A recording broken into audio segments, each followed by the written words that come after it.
Hi friends, আপনারা কেমন আছেন? আশা করি খুব ভালো আছেন। আমিও খুব ভালো আছি। চলুন আজকে নিউ একটা কাজ নিয়ে আপনাদের সামনে হাজির হয়েছি।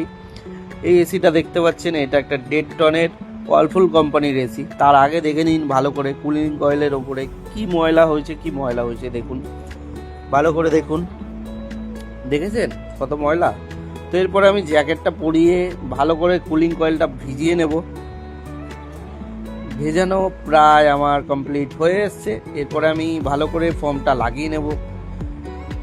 ফোমটা এই যে লাগিয়ে নিচ্ছি আমি ভালো করে।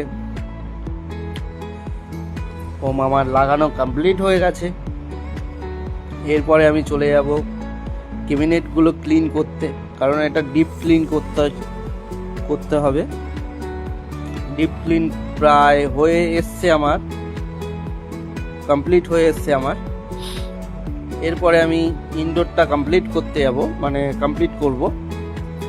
যে ইনডোর আমি কমপ্লিট প্রায় হয়ে এসছে আমার। এবার চলে যাবো আউটডোর সার্ভিস করতে লাগলাম। ভিডিওটা যদি ভালো লেগে থাকে লাইক কমেন্ট শেয়ার করবেন। পরের ভিডিওতে দেখা হচ্ছে। Tata, bye bye.